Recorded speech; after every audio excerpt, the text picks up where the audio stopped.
Welcome to Unlocking the Dream Vision, the Secret History of Creation. I'm your host, author R.J. von-Bruening. In this video series, we will be exploring the mysterious dream vision of Enoch, as explored in my book, Unlocking the Dream Vision, the Secret History of Creation. In this video, we will explore who were the gods. If you enjoyed this video, please don't forget to hit the like button below and subscribe for future videos.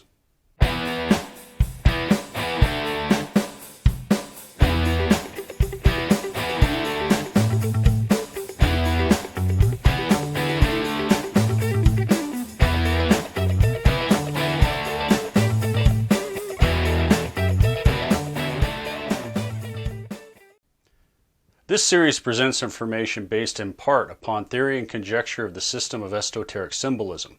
The purpose is to suggest some possible interpretation, but not necessarily the only one to the many mysteries we will explore.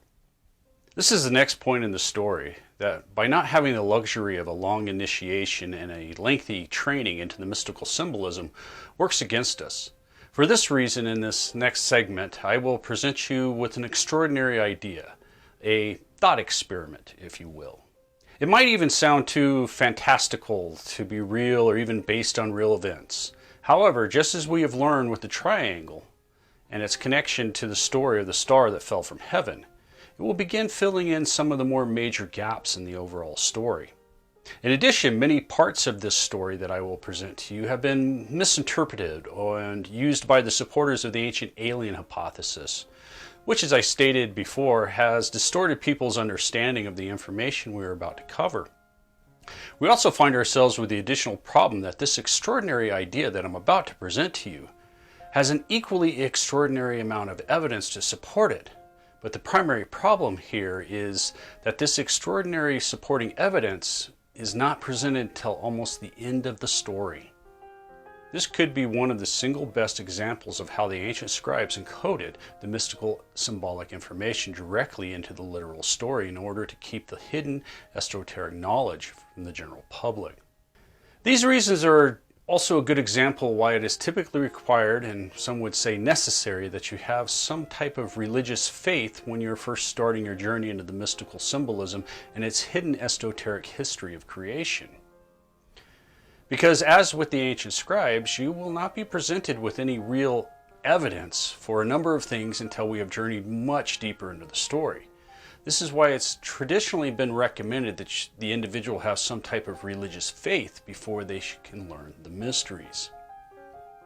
It's not so much because that you need to believe in any one set of beliefs, but it's because it greatly aids in accepting things that at first might sound a little bit too much on the crazy side of things when you were first exposed to them, which is in the same tradition of the ancient scribes and the religious temples they were born in. We will begin by returning to the dream vision where Enoch says he saw the heaven above, and behold, a star fell from heaven. Traditionally, both experts and laypersons alike interpret this heaven as Enoch looking up on the night sky of the heavens in a spiritual sense. But as we will now begin to learn, this interpretation is incorrect. The first clue is because Enoch speaks of heaven in the singular and not the heavens, as it is traditionally referred to. Within the book of Enoch, Enoch speaks of being taken up into this heaven, or the abode of the host of heaven. Additionally, the book of Enoch also describes this heaven as an actual physical place that was like a godly city far above earth, with floors made of crystals and walls that glowed with an unknown fiery light. Within the Christian interpretation of the biblical tradition, heaven is thought to be the home of the throne of God, and that is surrounded by his angels. It is also believed to be up above the clouds, laying just on the other side of the pearly gates. An interesting fact is that all the ancient mythologies and religious stories related to this abode of the gods speaks of it as an actual physical place that existed up above the clouds that a living mortal human could physically visit and return from. There is a remarkable similarity between all the ancient mythologies related to this home of the gods.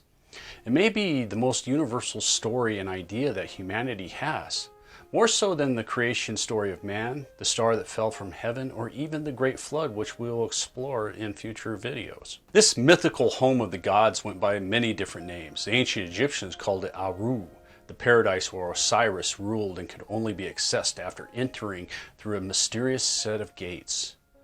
In Chinese mythology, it is known as Kowloon Mountain, a place where the immortals lived. In Norse mythology, it was called Asgard, the high place and perfect city of the gods, built by Odin, who was also known as Woden to the ancient German tribes, chief god of the pantheon. In ancient Greece, it was called Olympus, or Mount Olympus, the magical home of the gods, specifically the 12 Olympians, that was ruled over by the mighty Zeus, the great lord of light. It is within this Greek mythology that we find one of the best descriptions of this abode of the gods, known as Mount Olympus. Not only is it one of the better descriptions that we have, it also contains several elements that are found throughout all the other mythologies and concepts of this great abode of the gods. The legendary home of the ancient gods of Greece is traditionally identified with Greece's highest mountain, Mount Olympus, located in northeast Greece. But in the earliest Greek poem, the Iliad, we are presented with the idea that Olympus was some mysterious region far above all the mountains of earth. In one passage of the Iliad, Zeus speaks to the gods from the topmost peak of many-ringed Olympus, which does not sound like a mountain. But only a little further on in the poem, Zeus says that if he willed it, he could hang earth and the sea from the pinnacle of Olympus, which is clearly not speaking of a mountain. We're also told that the entrance to this mysterious Olympus lay a great gate of clouds that were kept by the seasons. Within this home of the gods were the gods' dwellings, where they lived and slept and feasted on ambrosia and nectar while listening to Apollo's lovely lyre. It was an abode of perfect blessedness and peace. Homer tells us that it was a great heavenly city whereby nothing ever shakes the untroubled peace of Olympus. No wind blew, nor rain ever falls there, or snow. Nothing but the cloudless firmament that stretches around it on all sides with the white glory of sunshine is diffused upon its crystal walls. This ancient idea of a perfect heavenly city of the gods floating up above the clouds is still with us today, but with one important difference. We do not think of a magical city of the gods floating above the clouds. We instead think of a large space station in low Earth orbit. This is an important idea here, and the reason for what follows. It is because all these ancient mythologies that speak and describe this abode of the host of heaven, as Enoch calls it, are really speaking of a massive ship in low Earth orbit. It is also not just any ship, but a ship that is so incredibly large that it was literally a city in space, a craft so massive it could be seen from the ground with the naked eye.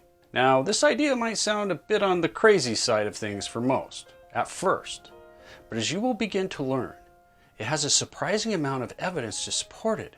Again, much of this evidence will not be presented to you until much later in the story. At the moment, the important aspects is to begin understanding the symbolic meaning of this home of the gods.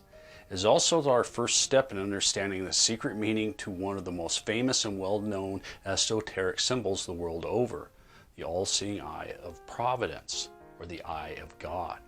It is a massive ship in low Earth orbit that could be seen from the ground that is the origin of this famous symbol.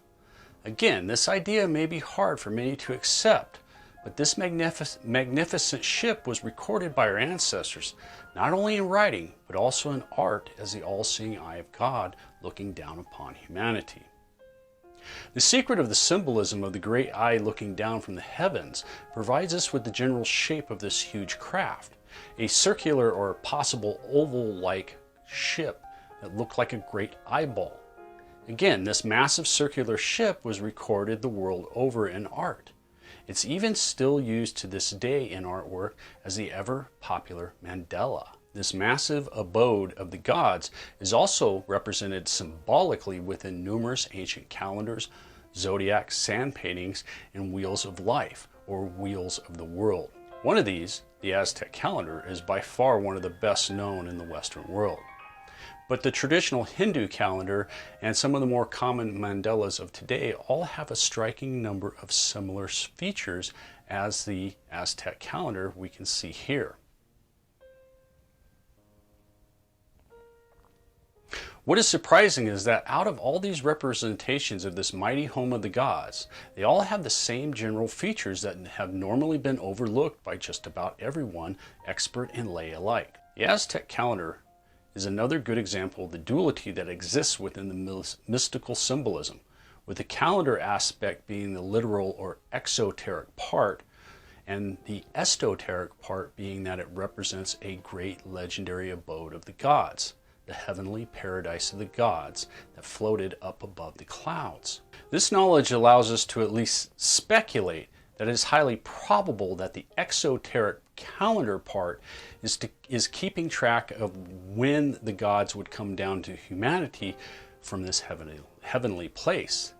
The animal symbolism that is normally associated with these types of calendars likely represents the type of animal the gods required to be sacrificed to them at that particular time. At a later point in our journey, we will return to the reason why the gods would have required or wanted our ancient ancestors to sacrifice in this manner. One of the most important aspects of the calendar is the 8 triangle-like shape surrounding the center. This is a common feature that is recorded by all the ancient cultures of the world. This feature is so common that over time, this type of complex representation of this great abode of the host of heaven that is seen in the Aztec calendar slowly gives way to a more simplified symbol, a symbol that is much more practical for personal communication, writing, and art. This simplified symbol is still very well known today as the 8-pointed star, with its most basic form being seen here in this image. Although this 8-pointed star is a highly simplified symbol compared to the Aztec calendar, but the primary features between the two are clearly visible, with the 8 triangle-like shapes radiating out from the center are easily seen in both. The eye-like structure at the center is also clearly seen in both. These features then allow us to easily imagine the next step in the process. The removal of the 8 triangle-like shapes, thus simplifying this once highly complex symbol into a very simple and well-known all-seeing eye. The ever-famous all-seeing eye is best known today because of the reverse of the Great Seal of the United States of America that is on the back of every single U.S. $1 bills. Although this entire idea may be rather difficult for most to accept at this point in our journey, the single most important aspect you need to realize and understand at this moment is that the symbol of the all-seeing eye ultimately represents this legendary home of the gods up above the clouds, more commonly known and remembered as the heaven in the Western world. It is also a symbolic representation of how it looked from the surface of the earth to our ancient ancestors, as it slowly moved overhead as the all-seeing eye that looked down upon all of humanity, as if it was the great eye of God himself that was always watching from high above, an idea that is still with us today. There are many different symbolic representations of this mighty abode of the gods from all over the world. Although there are numerous versions, we can realize that all of them are symbolically representing this once magnificent ship of the gods. A ship so large it was literally a great city in space where the all-powerful gods of mythology lived. Not only was it the home of the gods, but as it slowly moved overhead, it appeared to be the all-seeing eye of God looking down upon all the mortal inhabitants of the earth below. Again, although it might be hard to believe at this moment, there is no denying the fact that this symbol and the general concept of it representing the all-seeing eye of God is still important and widely accepted to this very day. The primary piece that has been missing from the overall story is this idea that this legendary abode of the gods was an actual place that physically existed up above the clouds. A place that not only existed long ago, but is still symbolically remembered within our religious beliefs as the heavenly paradise of the gods. This brings us to the next question of just who or what are these gods? Because if the symbolism of the all-seeing eye represents a massive ship in low Earth orbit, then we're clearly talking about some type of intelligent, highly advanced, and technologically developed species that our ancestors possibly mistook for the gods. Now, this appears to be very similar to what the supporters of the ancient alien hypothesis put forward.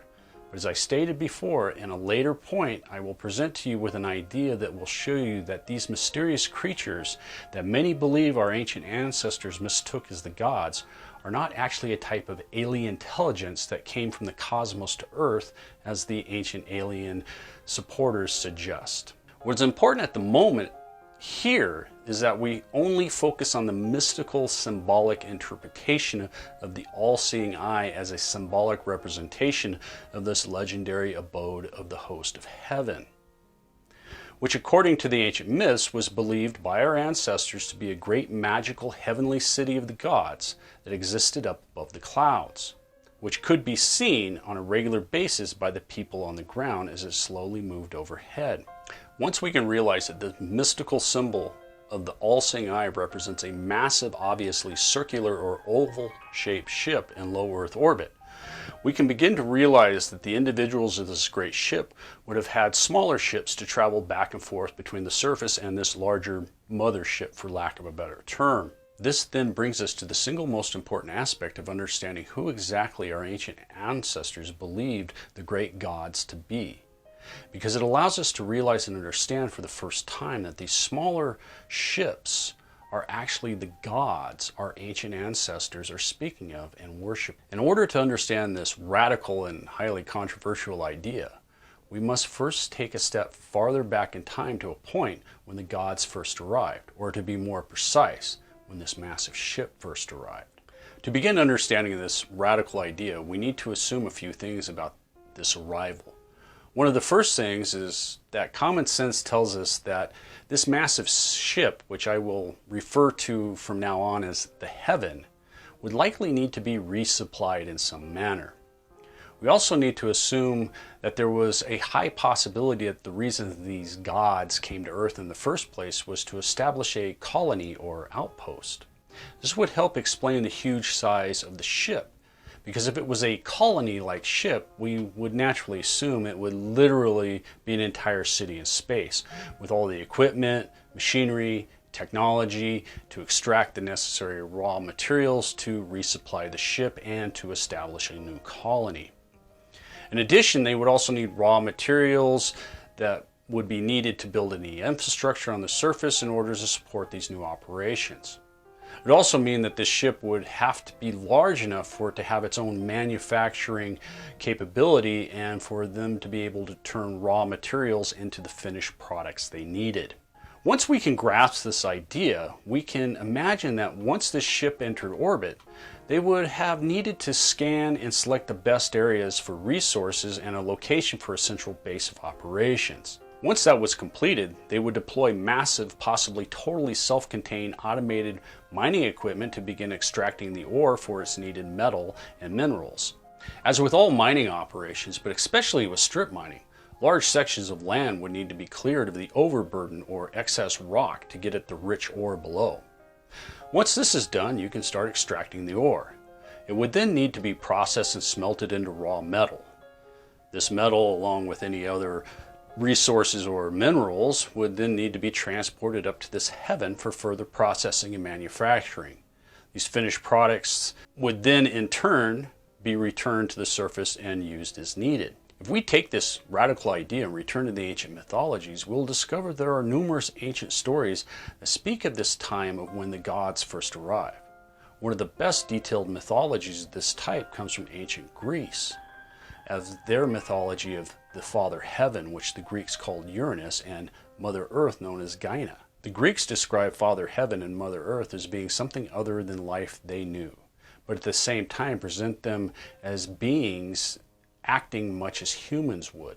They tell us that this Father Heaven and Mother Earth, they tell us that Uranus and Gaia brought forth great creatures that were thought of as monsters. Again, these children of the Father Heaven and Mother Earth were something like humans, but very much unhuman. The first of them, which we are told that there were 3 of them, were monstrously huge and incredibly strong, with each having 100 hands and 50 heads.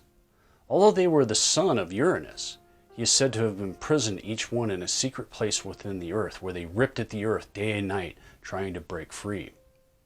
The next children brought forth were called the Cyclops, the wheeled eye, because each one had only one enormous eye, as big as a wagon wheel, in the middle of their forehead. They too were thought to be gigantic, towering up like mighty mountain crags and completely devastating in their power.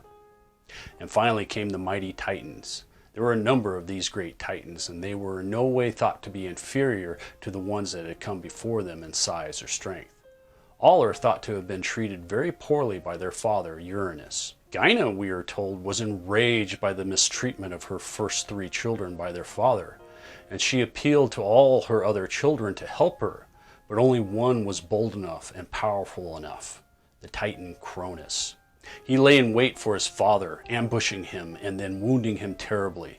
The first giants, the fourth race of monsters, is said to have sprung from Uranus's blood, along with the Furies, or those who walk in the darkness, who were said to have been born from his blood. From this time onward, for untold ages, Cronus, who the Romans knew as Saturn, was the lord of all the world and universe, with his sister queen Rhea at his side. Now, if we take this story and substitute Uranus with the mighty ship, the Heaven, in low Earth orbit, and Gaia on Earth representing large facilities or their primary base of operations, with the terrible monsters known as the Titans being a symbolic representation of the massive mining equipment that would be necessary for a large-scale mining operation, this small but highly radical substitution dramatically changes our understanding of this most ancient of myths.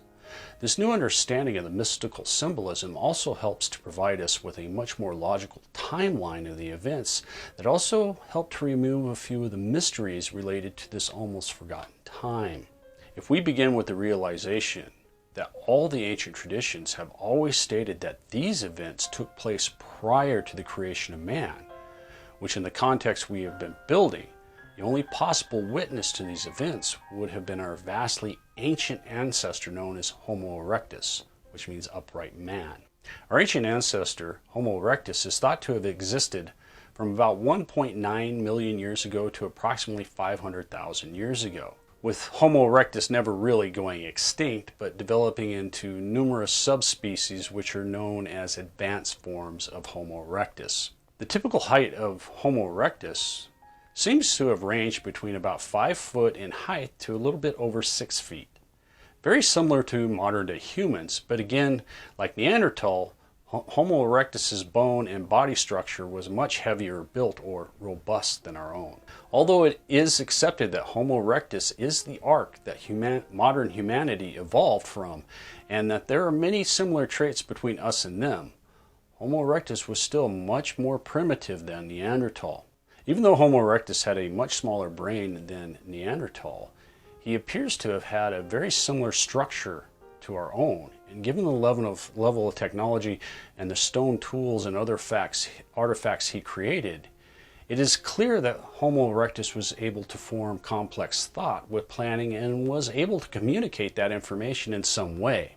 It is believed that Homo erectus did not have what we would call a language per se, but he clearly had something that was much more complex than any other animal call or noise that allowed him to pass on information. Once we can realize it is most likely Homo erectus that is witnessing these events, then we can begin to understand the vague descriptions of the first gods.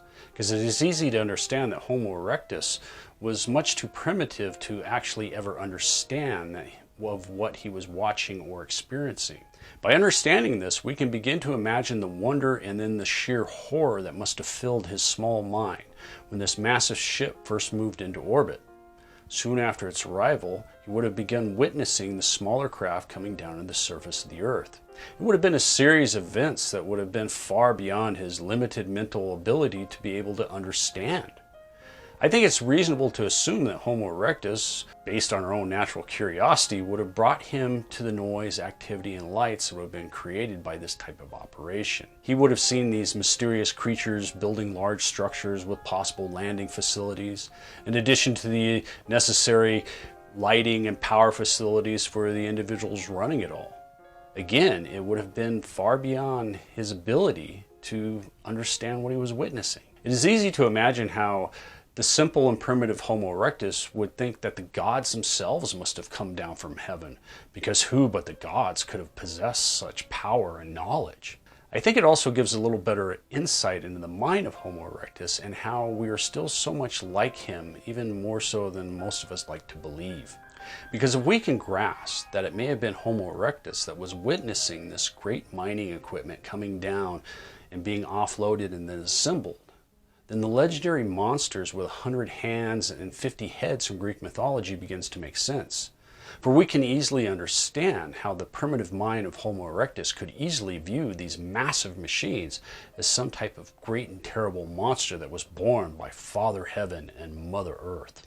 Once they were deployed, it is also easy to imagine how Homo erectus could have thought that they were put into secret places within the earth. Based on our own knowledge of how massive mining equipment shakes the earth as it moves, normally with overwhelming noise, it's very easy to imagine how all of this would have been interpreted by Homo erectus as them having the irresistible power of thunder, lightning, volcano, and earthquake, especially as they ripped at the earth trying to get at the needed metals and minerals below. The Cyclops of legend and the other Titans must have been additional heavy mining and support equipment or craft. This would of course include any necessary transport ships to move the raw material back and forth to the heaven and the surface of the earth. This allows us to imagine that if a small group of Homo erectus was living in the area of this possible mining operation, they would have been wiped out or would have had to move or leave the area as the massive equipment began moving through. It is also possible Homo erectus was viewed as a nuisance by the individuals running this equipment, without ruling out the possibility that Homo erectus may have been hunted for sport or just killed if they were in the way, much as we still do today with our own major industrial projects. This would help explain why these monstrous things were viewed with such sheer terror and overwhelming fear that they were to be avoided at all costs by our ancient ancestors. It's also very probable that the individuals who operated the equipment over a period of time noticed that Homo erectus was not your typical dumb animal, but showed some type of intelligence. Enough intelligence that they may have been captured, possibly first as pets, and then over time turned into beasts of burden. It is easy to realize that Homo erectus would have made a rather unique and special slave. Just intelligent enough to perform basic tasks and labor, but much too mentally limited or primitive to ever view them as anything more than some type of god. All-powerful gods that ruled with a heavy hand, punishing all that disobeyed them with the terrible powers of thunder, lightning, volcano, and earthquake. This allows us to explain how our ancient ancestors were able to know about the first uprising of the gods that led to the creation of the first men. It also allows us to begin understanding where the gods may have originally developed their idea of genetically modifying a perfect slave, a slave that would only view them and worship them as gods. If we return to the Greek mythology of the first great war in heaven between the gods, it results in a new order being established once Cronus was successful in overthrowing his father Uranus. We can now imagine that it was Homo erectus witnessing a ship or craft that they called Cronus attack and defeat all the other forces, ships, and equipment that was represented symbolically as the Titans. The giants spoken of this time are most likely any remaining forces or equipment that was still loyal to the old order. The Furies appear to be forces or ships that became loyal to and enforced this new world order. Within the biblical tradition, the more powerful of these would have been the mighty archangels loyal to the Lord God. As we've already learned, this new order results in the creation of the first men and a horrible slavery that went on for uncounted generations. This brings us back to one of the primary reasons on why the monotheistic religions of the world tried so very hard to ignore or gloss over this part of the story.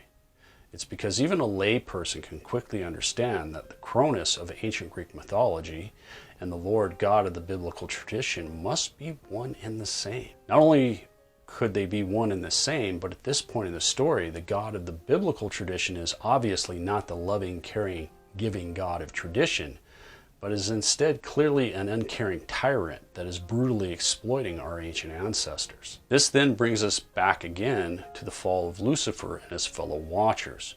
With our new idea that the gods are the ships or craft, this story takes a dramatic turn. For now we can understand and imagine that the star that fell from heaven was in fact a ship entering the Earth's atmosphere, which then came down and landed upon the Giza Plateau.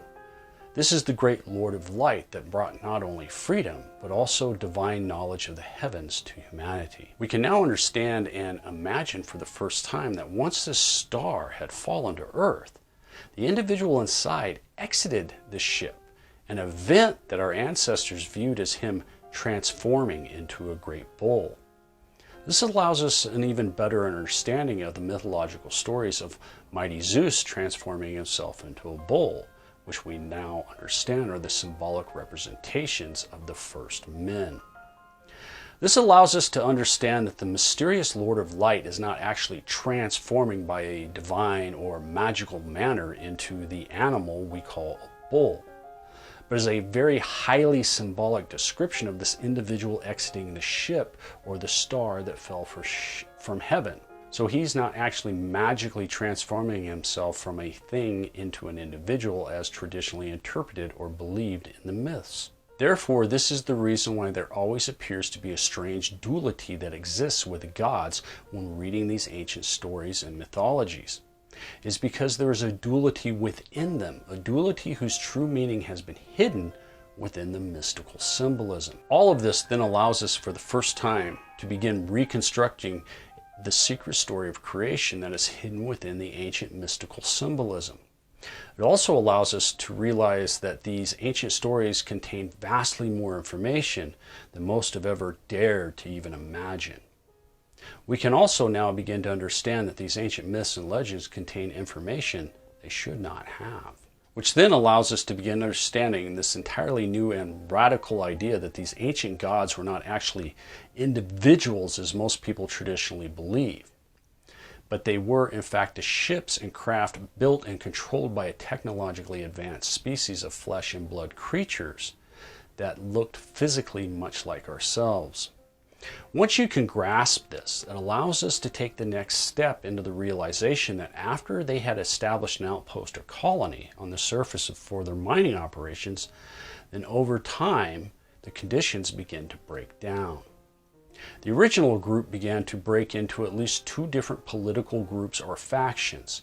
This is the next steps toward understanding the secret history of creation. That many of the motives of the gods are more of a political nature and not just the petty wants or needs of some selfish god or gods. This helps provide a better understanding how our mentally limited ancient ancestors were viewing them from the outside. This then allows us to realize that it was not Mother Earth calling upon her children, but the group of individuals that ran the facility and mining equipment that banded together to rebel against the others up on the heaven in orbit. It is these political motivations of the different groups of gods that our ancient ancestors superimposed onto the ships or craft they saw fighting in a civil war. This also adds to the duality that is apparent in all the ancient stories and why they appear to be human-like but not human at the same time. These events lead to the creation of man and the countless generations of slavery for the first men.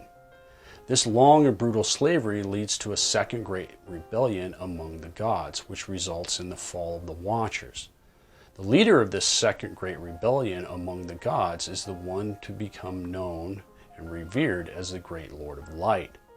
He was the first savior-like god figure that came down from the heaven in a ship that shone as bright as a star and appeared to have fallen to earth, an event that was witnessed by most of the people living at the time. Although our ancient Neanderthal ancestors would not have known the exact details, they would have witnessed the battle between the different forces, easily making the connection that this battle was related to them, especially after they had been brought enlightenment of divine knowledge and freedom from a brutal slavery. Once you begin understanding the mystical symbolism, you can start realizing this event is also remembered in the ancient Mayan mythology of the plumed serpent or feather serpent that came down from the heavens. Almost all are aware that an object that enters the atmosphere at a high rate of speed, like a spacecraft or a meteor, leaves a trail of hot ionized gas in its wake. The object itself will glow brighter than the sun, with numerous spikes of light shining off of it like great glowing feathers. If this happens just before sunrise or just after sunset, the sunlight will make the gas glow like a huge neon snake hanging in the sky. If this glowing gas is pushed around by the winds of the upper atmosphere, it will move like a great mighty glowing serpent in the sky. Hence the connection to the idea of a great plumed serpent coming down from the heavens of Mesoamerican culture. It is just another description of the star that fell from heaven as remembered in the dream vision. This is just one more example of how the mystical symbolism cuts across the many different ancient mythologies and cultures of the world. As we've already covered, this unbelievable event of the great Lord of Light coming down to earth occurred on the Giza Plateau, which led to the construction of the Great Pyramid to commemorate this great day. The project would have been a perfect way to utilize the existing skills of the newly freed people. It would have given the new gods time to establish a society that wasn't based on slavery. This first society of the fallen watchers will become the foundation of and eventually grow into what we today call ancient Egyptian civilization. Once this new society was established, the gods then appeared to have moved north across the Mediterranean to the lands and islands that would one day be known as ancient Greece. Soon after, we see Neanderthals slowly moving north out of the northeastern Africa through the Middle East into parts of southern Europe, as if they were following their gods. This then leads to the establishment of a new society that would later become the foundation of Greek culture. Although this idea may seem very strange at the moment, it helps explain an odd mystery within the legends of Freemasonry and other esoteric brotherhoods. For those who are unaware, within these esoteric brotherhoods, there are several legends related to Euclid and the ancient Greek mythology in general. They all imply that the ancient Greek culture is almost as old as Egyptian civilization, if not older.